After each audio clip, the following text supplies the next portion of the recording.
भारत की करोड़ों करोड़ जनता के हृदय के हार,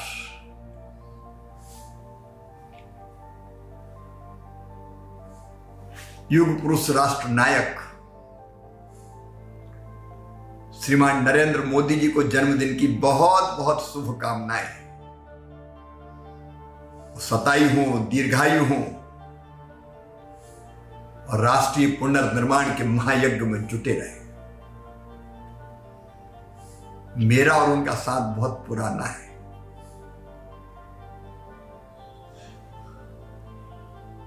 उन्नीस सौ 92-93 में जब भारतीय जनता पार्टी के राष्ट्रीय अध्यक्ष हुआ करते थे डॉक्टर मुरली मनोहर जोशी जी, कश्मीर की घाटी में आतंक चरम पर था। कांग्रेस की सरकार थी। श्रीनगर के लाल चौक में तिरंगा झंडा फहराने की कोई सोच नहीं सकता था। तब पार्टी ने फैसला किया पूरे देश को एकता के सूत्र में पिरोने का, आतंकवाद को चुनौती देने का, और तय किया कि डॉक्टर मुरली मनोहर जोशी जी के नेतृत्व में एकता यात्रा निकलेगी कन्याकुमारी से श्रीनगर के लाल चौक तक। अलग जगाते हुए, जागरण का मंत्र फूंकते हुए श्रीनगर के लाल चौक में तिरंगा झंडा फहराएंगे डॉक्टर जोशी जी। सवाल था ऐसी यात्रा जिसकी राह में कदम कदम पर खतरा है। इस यात्रा से जनता को जोड़ना, पूरे देश को एकता के सूत्र में पिरोना, सफलतापूर्वक यात्रा का संयोजन करना, यह कौन करेगा? तब एक ही नाम याद आया, श्री नरेंद्र दामोदर दास मोदी का। वो यात्रा के प्रभारी बनाए गए। मेरी पहली मुलाकात उनसे उसी समय हुई। मैं तब विदिशा से सांसद चुना ही गया था। यात्रा से नौजवानों को जोड़ने के लिए केसरिया ब्रिगेड बनाई गई और मुझे केसरिया ब्रिगेड का राष्ट्रीय संयोजक बनाया गया। और तब मोदी जी से मिलने का सौभाग्य मिला। पहली बार मैंने देखा एकता यात्रा से जनता को जोड़ने के लिए कितने आइडियाज उनके पास थे।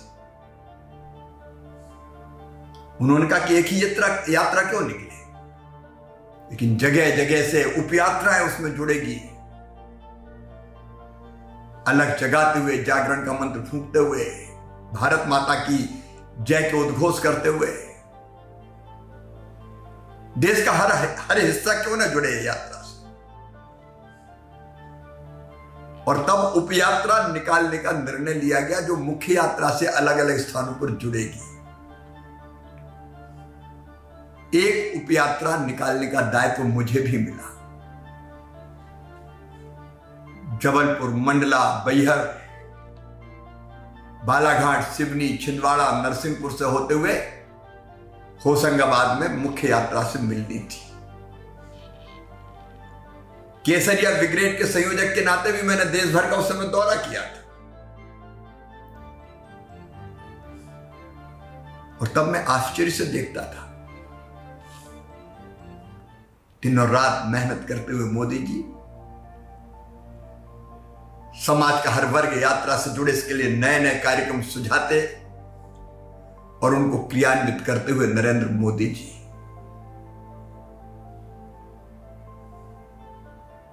लाल चौक में तिरंगा झंडा लहराए, यात्रा पूरे देश को जगा दे, जन जन यात्रा से जुड़ जाए। इस संकल्प से भरे हुए वो दिखाई देते थे।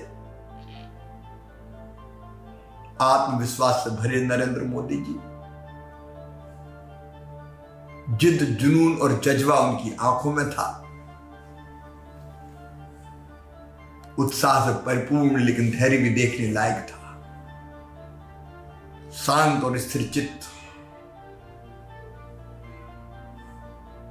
एक ही लक्ष्य, चिड़िया की आंख की तरह श्रीनगर में लाल चौक पर झंडा फहराना है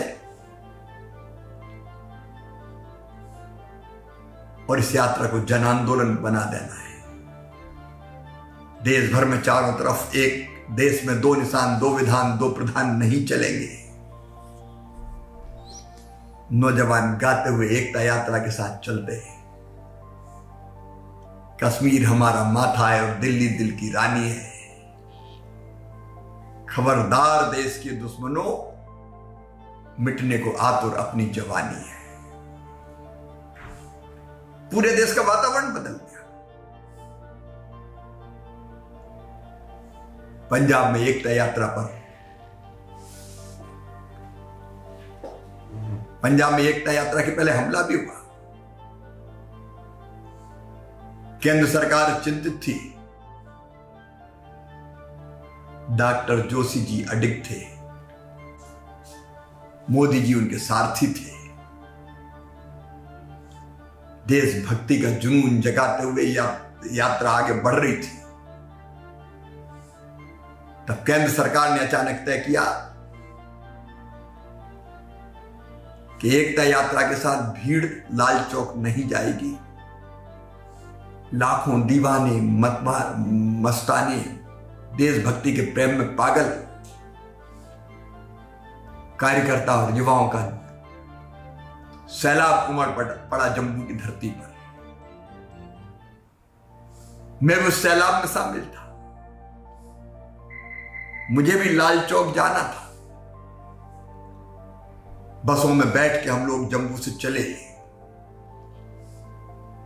मुझे याद है, रामबन के आसपास हम पहुंचे, एकता यात्रा रोक दी गई और बाद में तय हुआ कि डॉक्टर जोशी जी, नरेंद्र भाई सहित केवल 5 लोग जाएंगे। लोग उद्वेलित थे। मोदी जी के साथ सैकड़ों कार्यकर्ता कन्याकुमारी से ही यात्रा की व्यवस्थाओं में, अलग अलग कामों में दिन और रात जुटे हुए थे और जुनून एक ही था, संकल्प एक ही था। श्रीनगर के लाल चौक पर तिरंगा झंडा फहरेगा और हम तिरंगा फहराने के उस दृश्य के साक्षी बनेंगे, आतंकवाद को चुनौती देंगे। लेकिन जब यह तय हो गया कि और कोई नहीं जाएगा, तो कई की आंखों में आंसू थे। लोग उद्वेलित भी थे, गुस्से में भी थे। लेकिन पार्टी ने भी तय कर दिया कि अब कोई आगे नहीं बढ़ेगा। मुझे अच्छी तरह याद है, श्रीनगर के लाल चौक पर शान से तिरंगा झंडा फहरा।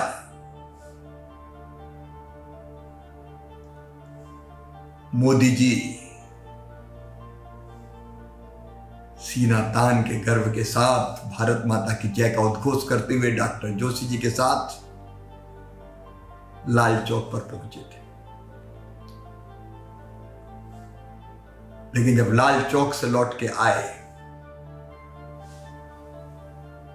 तो जम्मू में एक विशाल सभा का आयोजन किया गया। जो लोग यात्रा में नहीं पहुंच पाए थे, यात्रा को रोक देने के कारण नहीं पहुंच पाए थे, वो भी सब जम्मू में उपस्थित थे। ऐतिहासिक सभा हुई। मोदी जी भी बोले। तब तक मैं ये मानता था, मेरे समान कई लोग ये मानते थे, मोदी जी बड़े कठोर दिल के इंसान हैं। कठोर, घनघोर अनुशासन, समय पर काम, व्यवस्थित काम, ये उनका स्वभाव था। लेकिन जब मोदी जी बोले तो उनने उल्लेख किया कि मेरे साथ सैकड़ों कार्यकर्ता इस यात्रा के संयोजन में अलग अलग व्यवस्थाओं में दिनों रात जुटे थे। कन्याकुमारी से साथ चल रहे थे, उसके कई दिन पहले से यात्रा की तैयारियों में जुटे थे और एक ही भाव सबके हृदय में था, लाल चौक पहुंचेंगे, श्रीनगर में तिरंगा झंडा लहराएगा, भारत माता की जय का उद्घोष होगा। लेकिन वो यात्रा रोक देने के कारण और इस फैसले के कारण कि नहीं कोई आगे नहीं बढ़ेगा, श्रीनगर के लाल चौक नहीं जा पाए। वो रात भर सोए नहीं, बैठे बैठे रोते रहे, रात भर रोते रहे। गम एक ही था, दर्द एक ही था, श्रीनगर के लाल चौक पर तिरंगा झंडा फहराने के साक्षी नहीं बने। और ये कहते कहते मोदी जी का गला रुंध गया, वो भावुक हो गए और कार्यकर्ताओं की हृदय की व्यथा उनकी आंखों से आंसू बनकर टपक पड़ी। सभा में हमने मोदी जी को लगभग रोते हुए देखा और तब लगा कि ऊपर से कठोर लगने वाला इंसान कितने नरम दिल है, कैसा संवेदनशील हृदय है सीने में। ऐसे एक नहीं अनेकों प्रसंग है, संकल्प पूरा करने के लिए कठोर, दृढ़ संकल्पित, किसी भी सीमा तक जाने वाले, लेकिन हृदय से संवेदनशील, ऐसे हैं श्रीमान नरेंद्र मोदी जी।